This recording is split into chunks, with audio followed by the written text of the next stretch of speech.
at what point would you say that it shifted to the point where we go into the summer exhibition now and there'll be limited editions with lots of red dots on the wall?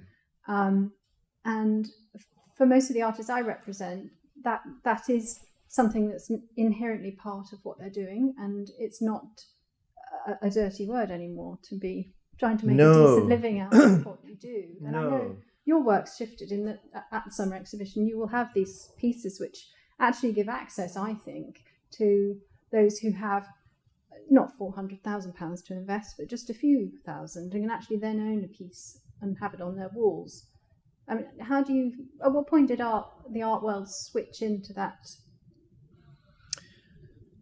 I think it's actually it's a pretty good question, and I think it's an important question because there are three stages, I think, of the art business. When we were in the student refectory at Chelsea Art School off the King's Road, crying into our cold tea, thinking about what we're going to do when we leave art school, everybody's dream was to have a 3-week solo exhibition in Cork Street. Cork Street was the street where all the galleries were, like Savile Row is to Suits. And that was what people wanted. And in my career, it's gone from 3 weeks in Cork Street to, in the 1990s, it was 3 days at Art Basel, Miami, or Art Miami, Basel, 3 days. And in the 90s and the early 2000s, the group exhibition became just as important as the solo exhibition because it gave you context.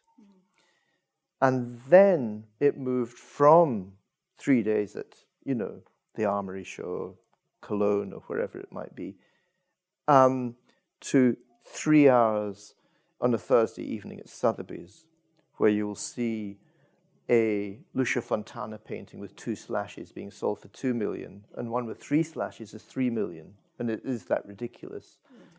A Banksy which self-destructs is, I don't know what the auction record for Banksy is, but now we have NFTs and a virtual pair of trainers.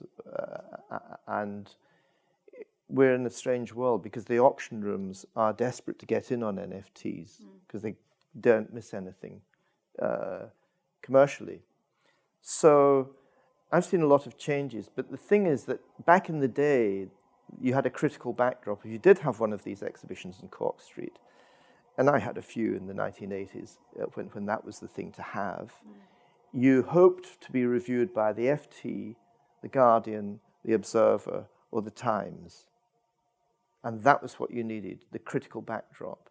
And that's just art journalism. It's not sort of a book or anything. But the critical backdrop is not now done by writers. It's done by money. It's underpinned by money. So the more important art is the most expensive art. Yes, and it's not just the NFTs. It's also looking at, and we're looking at this as a group, the opportunities within blockchain for linking artwork. If you imagine a studio like Damien Hirst's, where you can scan your work and it becomes part of a blockchain, and it may develop such that the artists then have much more control over their work. Can you get me involved in that business then, really interesting. Catherine? The other idea is that you might be able to link in effectively a quasi-royalty within the blockchain that requires a payment back to the artist every time the work's changed hand. So I think we're going to see some quite seismic change. I hadn't heard of that. That's quite interesting. So the image would be sort of franchised. Effectively, yeah. The copyright. Yes.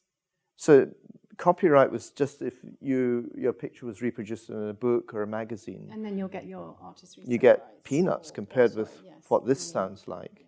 No, I think that we may find DAX and ACS And Bridgman people out of business. Potentially, if you look at it and take Well, it that's to its interesting. extremes. It's amazing. I mean, it's a case in point that we've come here to talk about painting. And of course, we've ended up talking about the business side. Money. Well, exactly. But I mean, and Damien Hirst's genius was in using money and the art business as his subject. Yes. And then the timing, I mean, I don't know how he got Lehman Brothers to crash the very day after his auction, but that's a fantastic stroke. I don't know how he pulled it off.